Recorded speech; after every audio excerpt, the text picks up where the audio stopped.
Hello, dear, and welcome to the second episode of the Ahaki podcast on the theme Incarceration and Sexual and Reproductive Health and Rights in Africa. Today, we are honored to speak with Mildred, whose case stands as a haunting example of how legal systems can fail those who they are meant to protect. In 2006, after surviving rape, Mildred was denied access to contraceptive and further denied access to lawful and safe abortion, despite meeting the grounds for legal abortion under Zimbabwe's Termination of Pregnancy Act. Her journey through the courts was not just about seeking redress for herself, but it was about exposing the deep structural institutional failures by the police, by the doctors and judicial officers that compounded her trauma. Today, we would hear directly from Mildred about her experience, her resilience, and her vision for justice. Thank you so much, Mildred. Thank you for joining us today, and you're welcome again to the Ahaki Show. Thank you very much. My pleasure. So, Mildred, again, thank you so much for being here. I know there's so many people who know about your name from court judgments, but not your voice. Is it possible for you to take us through that moment? What happened, and what were you hoping for when you first approached the courts in medical services? Thank you very much. When we first approached the courts, what I wanted was justice. I know justice is a broad word, but what I wanted for me, when I'm talking about justice from my own point of view, I wanted first termination.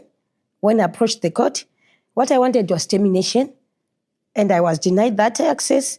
The second thing was I wanted accountability from the court. They were supposed to accept that the judiciary system had let me down. So that's one. And another thing I was looking for. The third one was I was looking for damages because physically and emotionally I was not stable due to their negligence. So those were the three things I was looking for when I started approaching the courts. Mm-hmm. Mm-hmm. Yes. Thank you so much. Thank you so much. And I just wanted to highlight that you deserved all that you were asking for and more. Thank you. I think your case exposed multiple points of failure, from the police not understanding what the law was and what the law had stated, to medical delays and judicial bottlenecks. I'm looking back, which of these institutional failures felt more dehumanizing? Which of them made you feel like you had truly been let down the most? I think I can start with the police. I felt useless, and I was so humiliated, not only because of the shame that comes with rape, but the most important thing is in Zimbabwe, we once had an issue of shortage in water. So you see, I was at the police station by 6:30, something like that, early in the morning. But until 4 o'clock, I was at the station, no documentation, no police report, no medical report, and nothing. And they had to come. I was like, they managed to give me 2 chairs. One I sat like this, and the one I had to put my foot because I was also hurt on the knee. I had been they hit me with an iron bar. So it was like the knee was swelling. They gave me a chair. They would come in twos. You see, this is the woman I was talking about. They just go. The next time they bring someone, you know what? This is the woman I was talking about. I was there.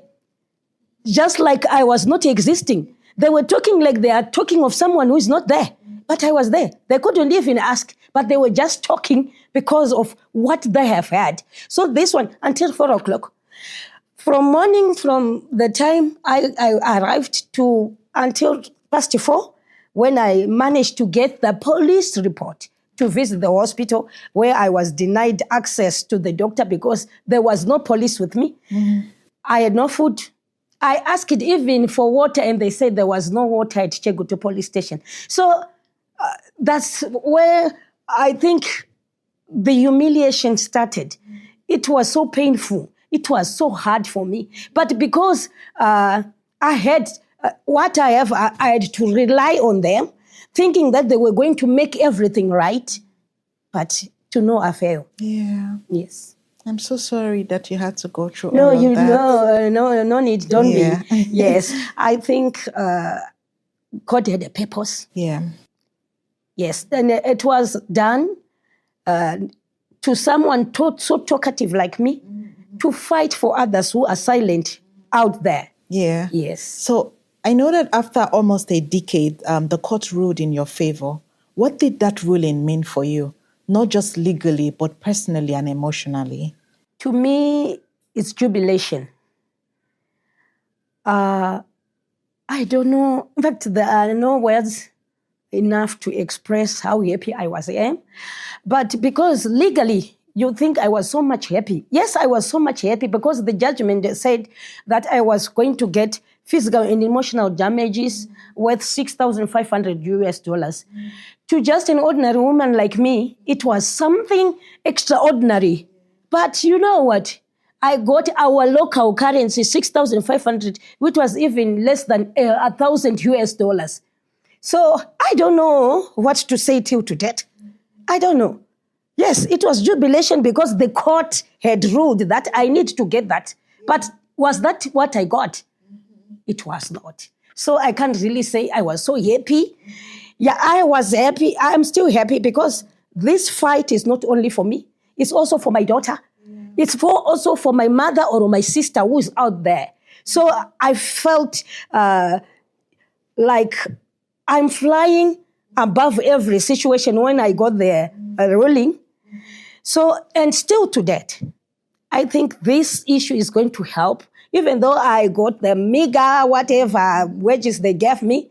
But this fight, I still feel thrilled knowing that it's going to help someone tomorrow. So it means that even after the case was decided in your favor, we still see institutional failures because what the ruling, the compensation that the ruling had provided was not what you got. So it still speaks to the structural failure and deficiencies that we're speaking about. I think that's very, very sad and very, very unfortunate. So sad. But I would say that, like, your case is now being cited in legal and policy discussions, in Africa. How do you feel knowing that your struggle is helping other women claim their right, or at least that this is at least helping to start the conversation or continue the conversation? What I feel, to be honest, is beyond words. I feel like I'm fighting a good fight. And this moral support that you are giving me still gives me the strength to keep on fighting. Because now we are starting the fight of the maintenance fight. Because the Maputo Protocol, as they are mentioning it, just declares that the illegal pregnancy must be terminated. But it doesn't state if the illegal pregnancy has been failed.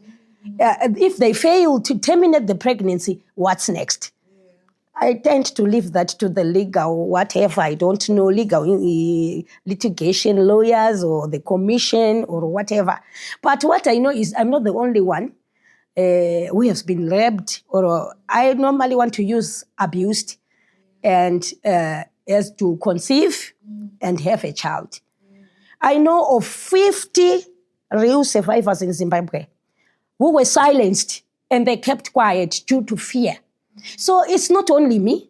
Yes, you know me because I was the one who was outspoken, who had the courage to fight tooth and nail to the end. But it was not that. By then, it was not because I was courageous, but it was because I was trying to clear my name, to prove my innocence, not only to myself, to my husband, my former husband, to my family, and to the world, because they were pointing fingers at me. They were accusing me of things that I didn't even imagine doing. So it was like I was named and ashamed. I was pointed to be someone who is promiscuous. So I wanted to prove my innocence. I didn't know it was going to be this big and it was going to shift a lot of things. So that's why I'm saying what I feel is beyond words. Yeah. Yes. And if you had the opportunity to speak to one parliamentarian or one policymaker today, what is that one change you would demand in how survivors of rape are being treated in Africa? You talked about how you were treated, how you were spoken about like you were not there. What is that one change that you would demand? Yes, one change that I would demand is, let me just start by saying, no amount of money will give back our lost dignity, but reparation will go a long way. That's what I would demand. Yeah. Yes. Reparation. Yes, And reparation. I think all survivors deserve that and even more. Thank you. Thank you so much, Mildred, for your courage, for your clarity, for your resilience, and for speaking truths, not just to power, but to the silence that surrounds injustices in Africa. I think that your story reminds us that reproductive justice is not theoretical. It is lived, and it is often painfully delayed. Sometimes it takes a decade, and sometimes it even takes more. And to our listeners, if today's episode moved you in any way, I urge you to share it widely. Let us use Mildred's story. Let us use her voice to demand that